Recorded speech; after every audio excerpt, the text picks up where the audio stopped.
Saudara, sudah lama kita tidak bertemu lagi ya. Saya undang saudara yang di belakang, Pak Yohanes maju ke depan, Ibu Nana, Angel, Clara maju ke depan, kejauhan. Nanti tidak banyak, saya nggak menjaga pesanan. Saudaraku, malam ini malam yang pertama kita doa berapa hari saudaraku? 5 hari. Ya, mungkin saudara sebelumnya belum pernah mengikuti acara seperti ini. Ya mungkin ada saudara yang belum pernah ikut doa 10 hari, biasa 10 hari belum. Yang belum pernah boleh tahu kata 1, 2, 3. Oh sedikit yang belum pernah. Ya, bagi yang belum pernah, nah saya kasih sedikit petunjuk ya. Nanti kita setelah dengar firman Tuhan, ya, nah nanti kita akan naikkan puji-pujian dipimpin oleh WL dan singer. Lagunya tidak banyak, 3 lagu. 2 lagu yang pertama lagunya dipilih oleh WL singer. Lagu yang ketiga lagunya Haleluya 12 kali. Semua pasti bisa. Kalau saudara belum mengerti, dia boleh lihat layar, nanti ada kata-katanya di situ. Ya, nanti waktu kita menaikkan pujian-pujian ini, saudara, saya minta supaya berlutut, ya. Makanya caranya lega begitu ya, Bapak Ibu. Ya, nggak kepentok-pentok, ya, nggak tabrakan, ya. Kalau ada tasnya, handbagnya boleh taruh di samping atau di bawah, tidak mengganggu. Kalau saudara sudah mau ke toilet dulu sebelum nanti kita masuk dalam doa ya. Jadi yang lagi toilet lagi berdoa, pengen ke toilet dulu, terganggu doanya. HP-nya sudah di silent, HP sudah di silent. Supaya nanti kalau lagi doa pun kaget gitu ya.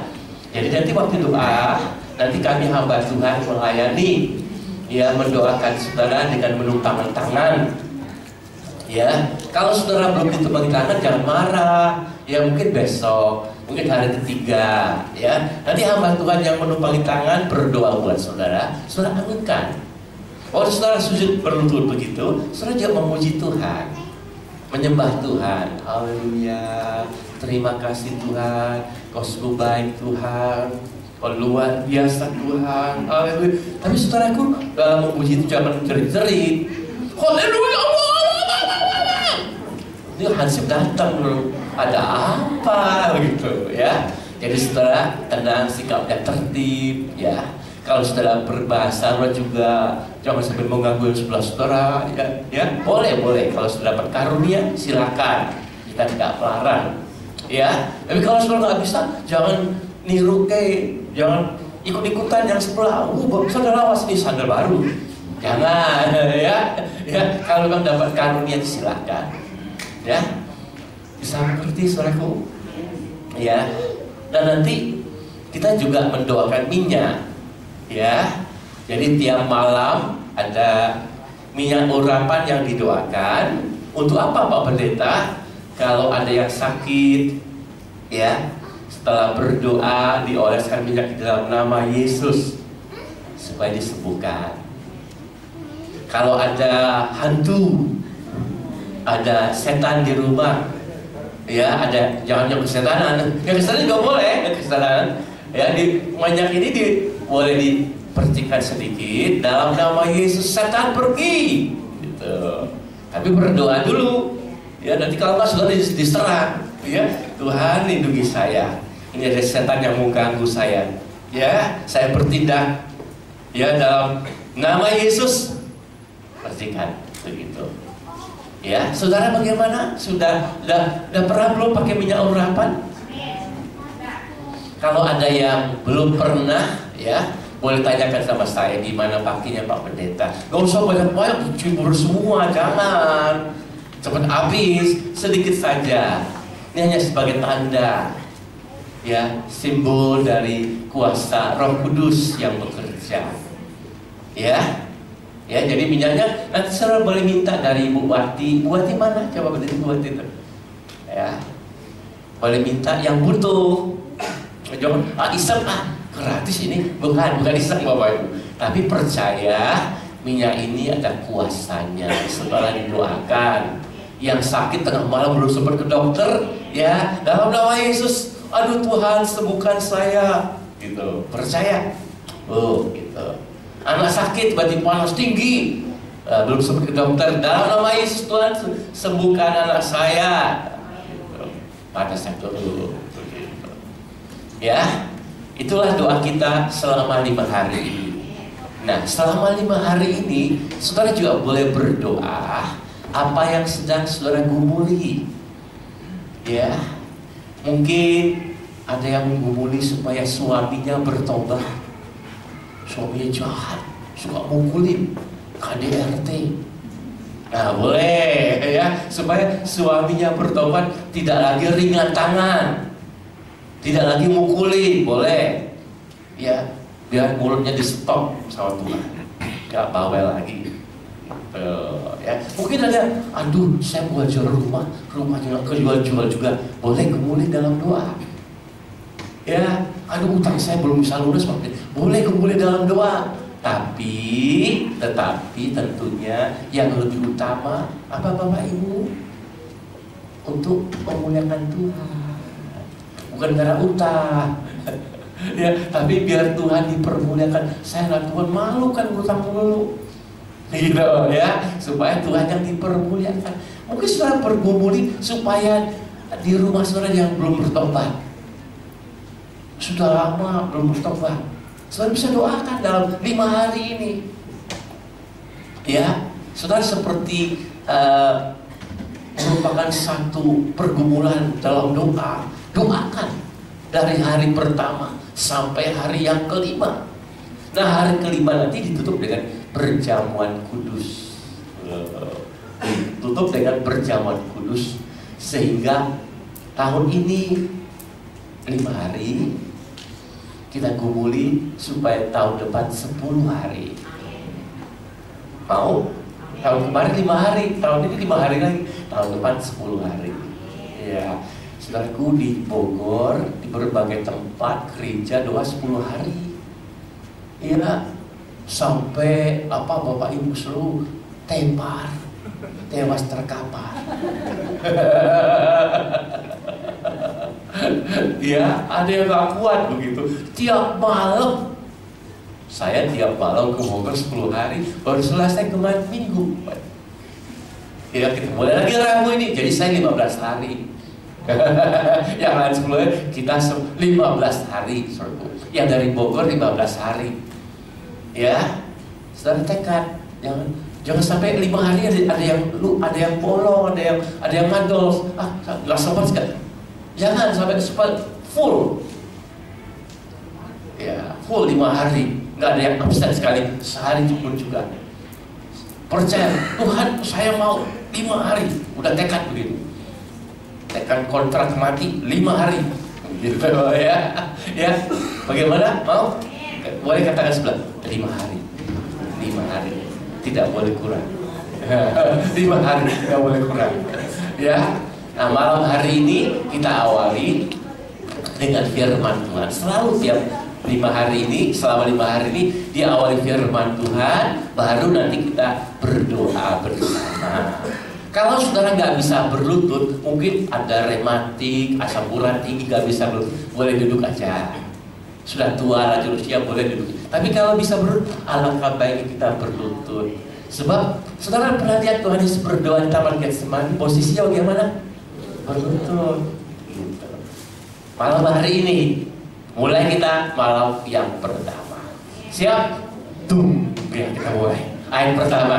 Ya, Kisah Rasul 1 ayat 8. Yang belakang-belakang Pak, bisa jaga ke depan aja sama Pak. Jangan terlalu jauh. Saya suaranya susah menjangkau ke sana. Maju, lebih hangat kita, lebih dekat-dekat sini. Ayo, Mr. Jack, Ibu Maria, Pak Tri, sini masih ada yang kosong, penuhkan semua kursinya. Ya, kita buka Alkitab kita. Kalau buka Alkitab saudara, Kisah Rasul 1 ayat 8. Kisah Para Rasul 1 ayat yang ke-8. Lihat. Tetapi kamu akan menerima kuasa kalau Roh Kudus turun ke atas kamu, dan kamu akan menjadi saksiku di Yerusalem dan di seluruh Yudea dan Samaria dan sampai ke ujung bumi. Amin. Kita baca bersama dari yang depan itu selalu. 1, 2, 3. Tetapi kamu akan menerima kuasa. Itu aja. Stop. Tetapi kamu akan menerima apa? Kuasa. Ada ibu bapak yang mengerti apa itu kuasa? Ku diberi kuasa oleh Raja mulia sampai kau ingat menaklukkan musuh di bawah kakiku. Dan keras karpetnya sayang. Nah, itu kuasa. Nah, kuasa apa itu? Nah, ada bapak ibu yang sudah tahu kuasa apa? Kalau dalam bahasa Inggrisnya, you will receive power. Saudara, ini main kecil ya bapak ibu ya. Ini kan kecil nih. Tapi ada power dan kuasanya. Saudara, jangan bapak ibu. Saudara, nggak ada. Saudara, nggak ada kan? Ada powernya. Kuasa itu, saudaraku, ya hebat, dahsyat. Bukan kuasa-kuasa yang biasa, tapi kuasa Roh Kudus. Kuasa dari Roh Kudus. Tuh, ada yang belum di-silenin. Tolong di-silenin dulu.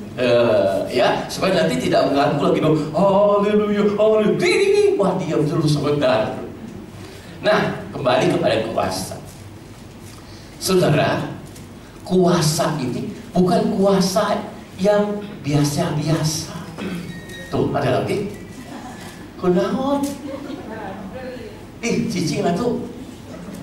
Saudaraku, kuasa bukan yang seperti kuasa yang di dunia ini, saudaraku. Pak RT punya kuasa. Ya, kalau saudara mau bikin surat harus ada lewat RT, terus ke RW, terus ke lurah, ya, terus ke camat. Ya, jadi tingkatannya ada RT, RW, lurah, camat. Tapi kalau Tuhan kuasanya di atas segala kuasa. Itu top, paling hebat. Nah, kamu akan menerima kuasa kalau Roh Kudus turun atas kamu. Nah, kita doa malam ini, doa 5 hari ini, mohon supaya Roh Kudus dicurahkan. Ya, Roh Kudus tercurah bagi gerejanya. Saudaraku, tercurah itu kalau begitu ibrit sebetulnya tercurah itu pure begitu Bapak Ibu, kayak disebor pure gitu.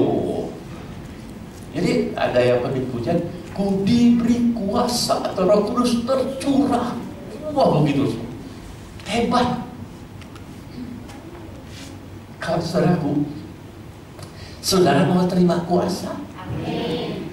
Makanya kita menantikan. Kata Tuhan Yesus, ya, nantikanlah di lonteng Yerusalem. Nantikanlah di lonteng Yerusalem. Pesan Tuhan kepada murid-muridnya, nanti Roh Kudus dicurahkan. Ketika Roh Kudus dicurahkan, kamu menerima kuasa. Kuasa untuk apa, Pak Pendeta? Untuk menjadi saksi Tuhan, menjadi saksi-saksiku mulai dari Yerusalem ke Yudea, Samaria sampai ke ujung bumi. Artinya saudara itu jadi saksi Tuhan harus ada kuasa.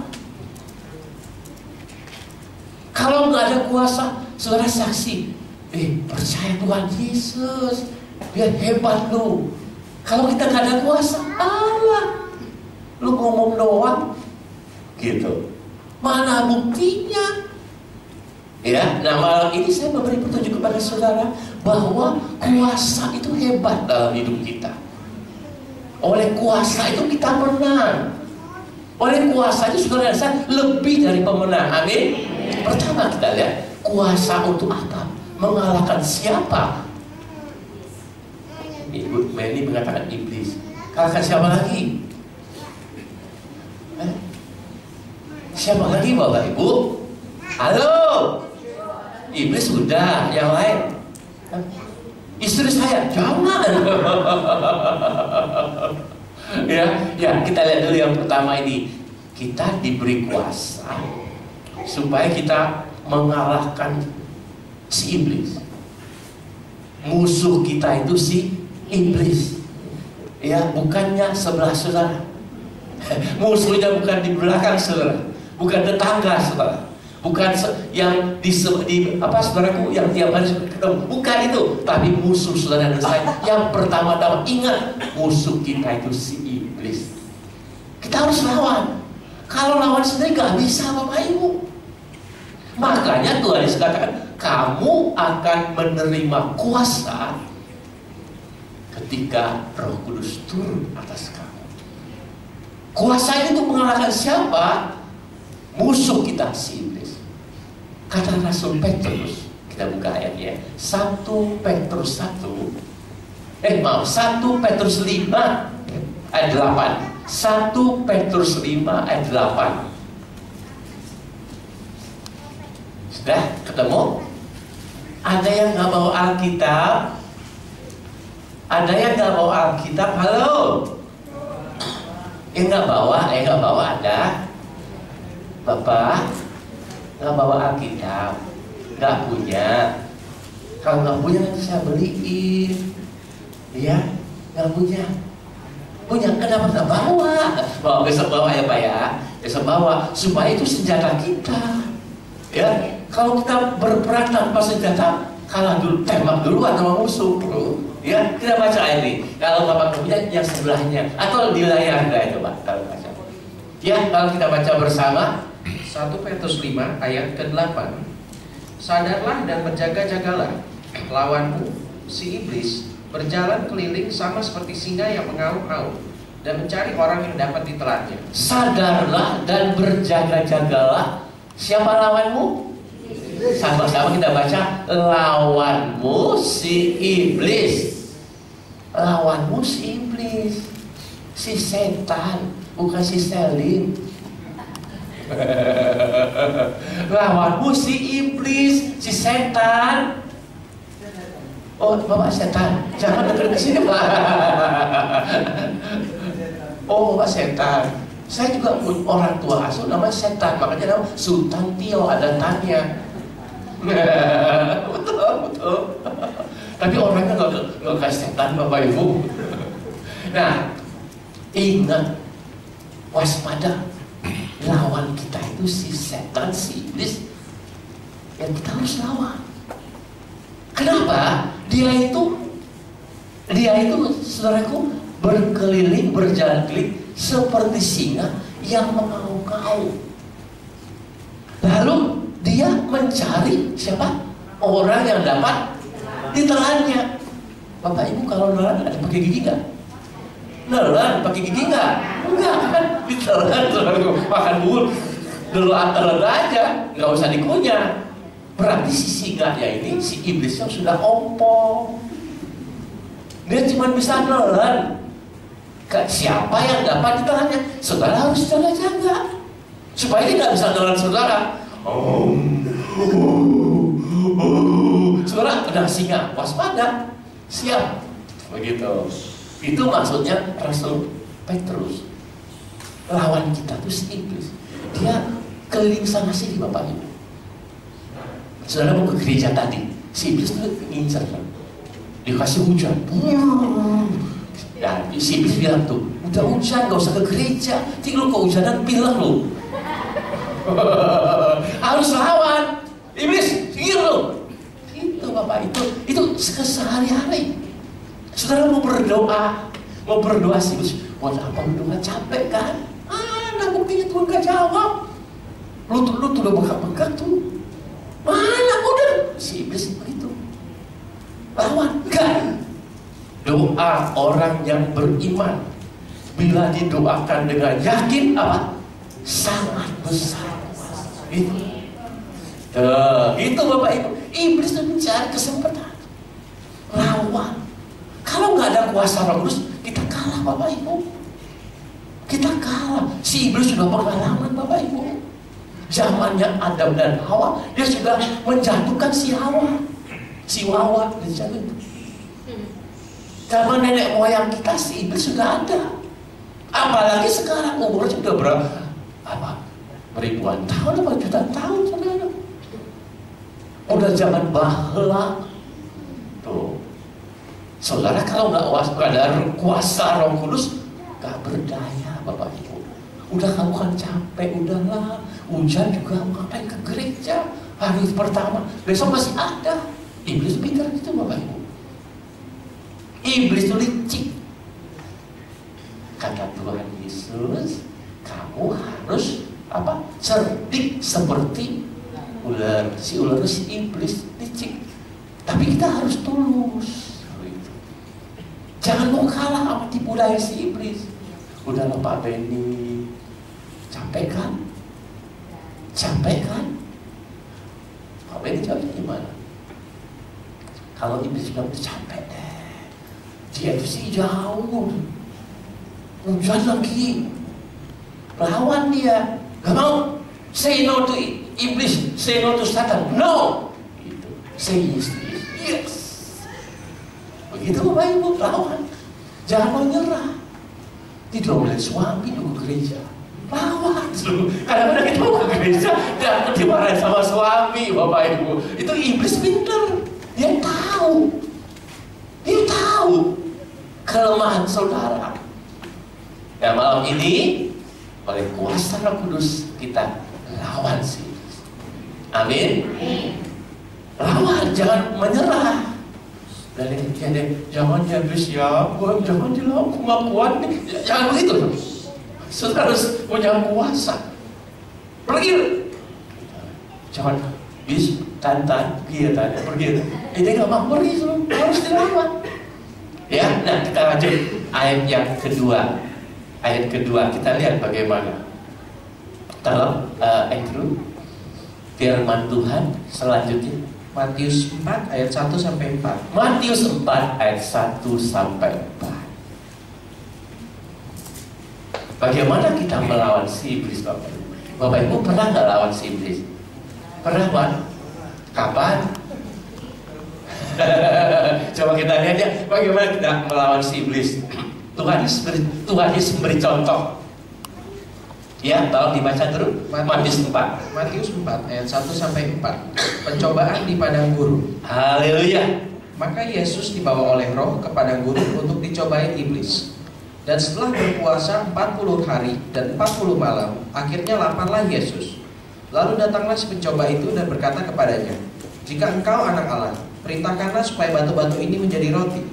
Tapi Yesus menjawab, "Ada tertulis, manusia hidup bukan dari roti saja, tetapi dari setiap firman yang keluar dari mulut Allah." Kita baca bersama, 1, 2, 3. Ada tertulis, manusia hidup bukan dari roti saja, tetapi dari setiap firman yang keluar dari mulut Allah. Bapak Ibu saudaraku, Bapak Ibu pernah melawan iblis tidak? Kapan? Tadi, bagaimana Bu? Betul kan? Mau ke gereja, hujannya gede lagi. Ada anak Tuhan yang begitu semua berdoa. Tuhan, kalau kehendak Engkau aku ke gereja, hujannya berhenti loh Tuhan. Benar nggak Tuhan? Nggak salah. Ke gereja pasti kehendak Tuhan kok. Nggak usah mau kalau kehendak Tuhan. Si iblis tuh yang ada kesempatan. Udah lu nggak bisa ke gereja, hujan lu masuk angin loh. Harus lawan. Saudara tahu berapa kali Pak Pendeta Max mau ke sini, waktu itu kebanjiran terus, nggak jadi. Si iblis licik, saudara.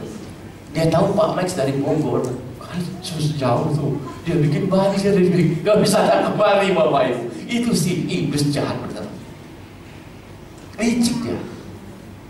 Nah, Tuhan Yesus juga dicobai oleh si iblis. Kenapa si iblis tahu ketika Yesus sudah berpuasa berapa hari? 40 hari, 40 malam. Lapar. Bapak Ibu, ketika saudara puasa, tadi lapar, iblis tuh licik. Tukang bakso bilang, tok bakso. Waduh, lapar. Sate, aduh, lapar lagi. Ya, licik si iblis itu. Kalau kita lapar dia lewat, kalau kita kejar nggak lewat loh. Si iblis lagi yang salah. Nah, Tuhan Yesus memberi kita contoh bagaimana melawan si iblis. Kata Tuhan Yesus apa? Ada tertulis. Apa maksudnya ada tertulis? Pakai firman. Saudara dan saya ingat firman Tuhan. Jangan katanya, bukan. Firman Tuhan. Hujan, kata si iblis. Bu, tadi waktu si iblis bilang, Bu, hujan, gak usah ke gereja. Ibu jawabnya gimana, Bu? Pergi aja. Kenapa? Itu masuk angin. Enggak. Saudaraku, saudara harus ingat firman Tuhan. Ada tertulis, carilah dahulu kerajaan Allah serta kebenarannya, maka yang lain-lain itu ditambahkan. Itu. Ingat firman Tuhan. Lawannya bukan kekuatan kita, tapi ingat ada tertulis. Ada firman Tuhan. Lawan. Jangan sampai kita kalah. Makanya saudaraku, kenapa kita harus mengerti firman? Si iblis itu licik, dia juga mengatakan ada tertulis. Kalau engkau menjatuhkan dirimu, dia akan menopang pakai malaikat. Tuh. Iblis juga pandai mengerti ada firman Tuhan, Bapak. Kenapa si iblis pintar, Bapak? Si iblis tadinya siapa sih, Bapak Ibu? Tadinya si iblis itu Lucifer, kepala penghulu malaikat. Jadi dia melayani Tuhan, pintar dia. Jatuh kesombongannya, jatuh namanya si setan dulu, si Lucifer. Itu Bapak Ibu, makanya dia lebih pintar dia. Saudara harus lebih cerdik. Bagaimana? Ada firman Tuhan, Alkitabnya itu dibaca. Saudara terima warta jemaat tiap minggu dibaca nggak sih? Pak Yohanes sampai siapin loh. Ya Pak Yohanes, berapa lama persiapannya Pak? 3 hari loh. 3 malam aku siapkan warta jemaat, gak dibaca sama jemaat. Capek kan gua? Ini di sini ada firman Tuhan, ada ayat-ayat. Ini ayat ini tujuannya saudara tiap hari baca satu ayat buat hari pertama, ayat kedua buat hari kedua. Tadinya kita mau belikan air hidup, tapi saya belikan suka baca, jadi jangan begini aja dah. Itu baca. Si iblis nyerang pakai firman Tuhan. Oh, kata iblis pintar ini. Jikalau engkau anak Allah, ubah batu ini jadi roti. Bisa nggak kata dia ubah batu jadi roti? Bisa nggak? Bisa. Tapi berarti dia kalah. Dia turun perintah si iblis. Memang dia anak Allah, bukan jika engkau, tapi memang aku anak Allah. Gak usah dibuktikan lagi. Tuh, Tuhan Yesus kita hebat, amin. Katakan sebelah, Tuhan Yesus kita hebat loh. Hebat. Kita anak Tuhan juga hebat. Begitu Bapak Ibu. Jangan mau dikalahkan. Ya. Nah, pertama kita lawannya si iblis. Diberi kuasa. Kutaruhkan iblis di bawah kakiku. Ya, yang kedua, kuasa untuk mengalahkan siapa Bapak Ibu? Saudara mungkin kaget. Ya, mengalahkan siapa? Ada yang tahu? Ada yang tahu di sini? Ada? Mengalahkan siapa selain mengalahkan si iblis? Siapa? Ini tempat kita berdiam ini. Dunia. Orang Kristen harus mengalahkan dunia. Kata Rasul Paulus dalam siapa yang bersahabat dengan dunia ini menjadi apa? Musuh Allah. Lalu harus dikalahkan. Ya, tolong dibaca terus. Roma 12 ayat 2. Wah, ayat ini nasihat Rasul Paulus, Rasul yang wah luar biasa dipakai Tuhan Bapak Ibu. Nasihatnya ini up to date, selalu bisa berlaku buat kita Bapak Ibu. Roma 12 ayat 2, Ibu bawa Alkitab Bu, bawa baca aja Bu, males badan udah dibuka.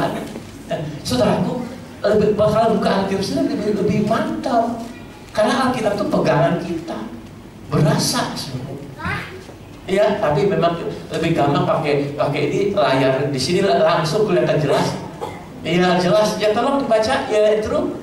Janganlah kamu menjadi serupa dengan dunia ini, tetapi berubahlah oleh pembaharuan budimu, sehingga kamu dapat membedakan manakah kehendak Allah, apa yang baik, yang berkenan kepada Allah, dan yang sempurna. Amin. Bersama-sama kita katakan amin. Janganlah kamu serupa dengan dunia ini. Serupa saja nggak boleh.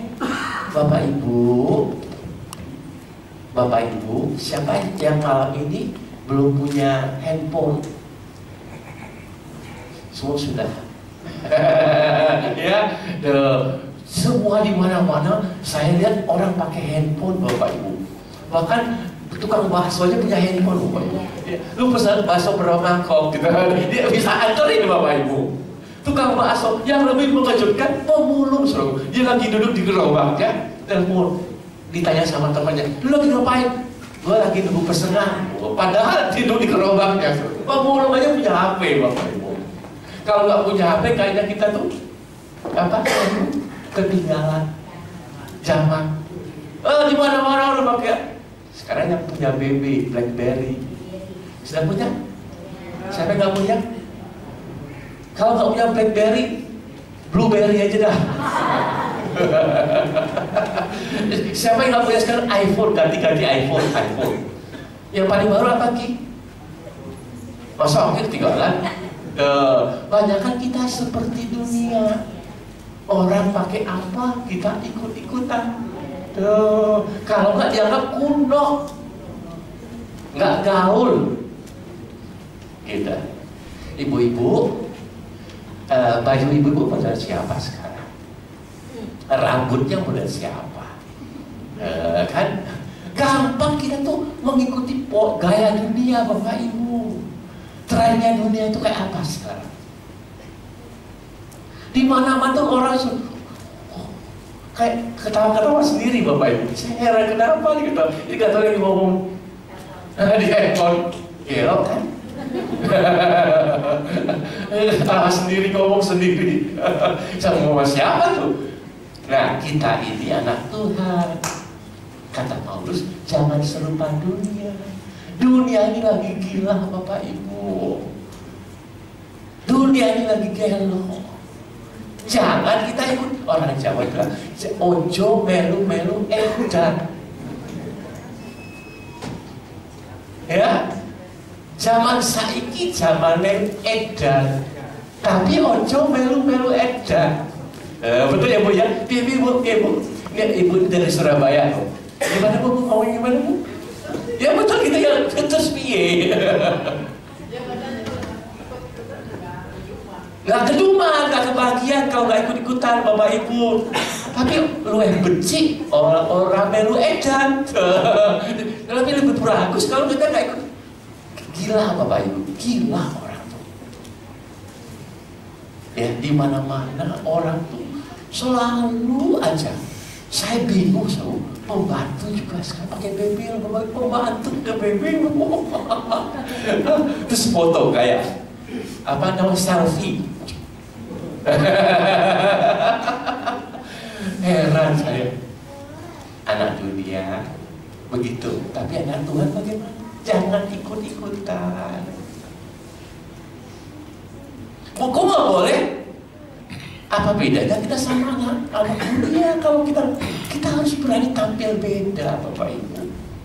Kalau itu gila, kalau itu gila jangan ikutin dah.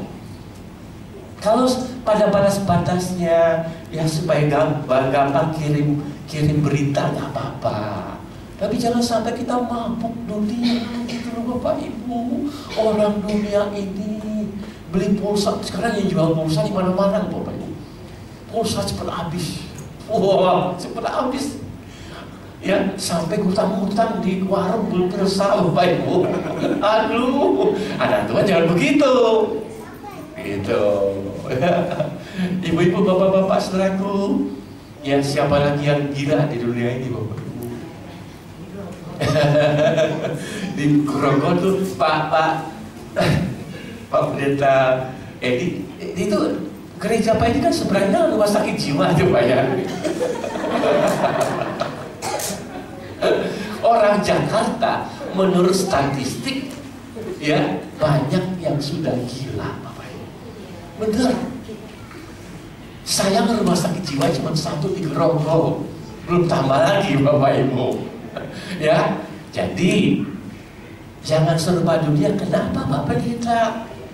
Dunia ini Bapak Ibu sedang menuju kehancurannya. Sedang menuju ke, saudara lihat dunia ini kacau sekarang Bapak Ibu. Kacau.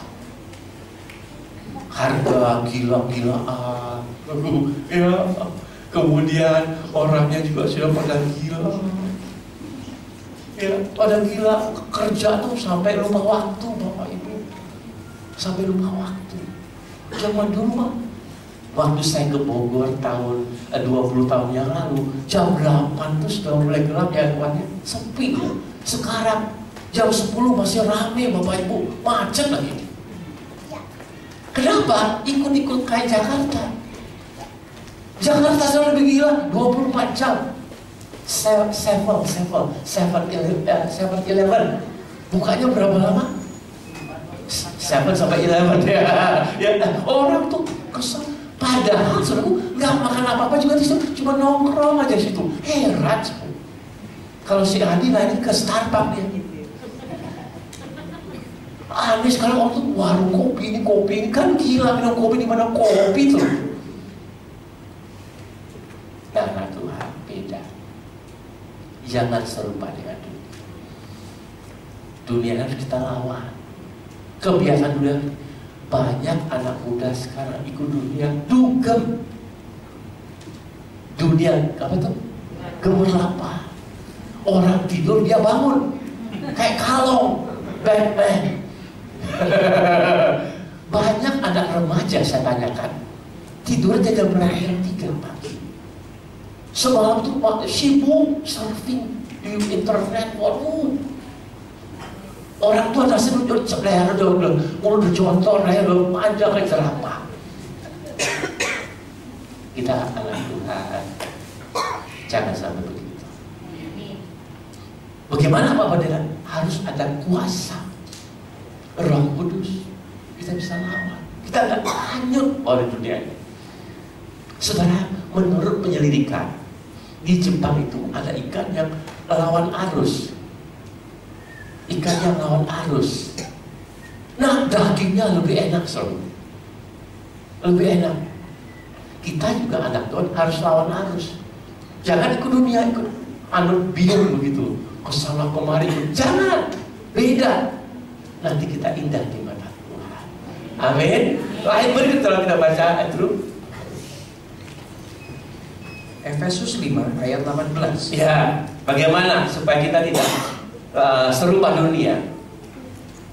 Dan janganlah kamu mabuk oleh anggur, karena anggur menimbulkan hawa nafsu, tetapi hendaklah kamu penuh dengan Roh. Amin. Janganlah kamu mabuk oleh anggur. Anggur menimbulkan hawa nafsu, tetapi hendaklah kamu penuh Roh. Saudaraku anak Tuhan, supaya tidak serupa dengan dunia, kita harus penuh Roh. Kita harus penuh Roh. Siapa anak muda di sini yang pernah mabuk, yang sudah jangan dilakukan lagi. Yang sudah stop. Habis kalau mah kita nggak dibilang laki-laki Pak Pendeta, kita ditantang, lu laki-laki nggak? Itu coba bilang. Siapa apa sekarang Pak Beni? Minuman siapa apa? Siapa apa yang minuman sekarang yang terjadi populer? Kan kucing. Dia belakang nggak tahu suruh. Nggak minum lagi, kapok. Oh bertobat, haleluya. Emang kalau mabuk itu enaknya apa sih Pak Benny? Dulu pengalaman dulu, nggak enak. pusing, muter-muter gitu Pak. Emang kayak ada bintang-bintangnya sih Pak. Ya, seada anak Tuhan bilang sama saya, waktu mabuk tuh betul kayak gambar tuh ada bintang-bintang di kepalanya semua. Biar saking liar, pusing gitu Bapak gitu. Apa sih enak mabuk? Nah, ada mabuk lagi selalu. Mabuk yang bukan mabuk anggur yang rupiah, tapi mabuk dunia. Mabuk kesenangan dunia. Hidupnya punya foya-foya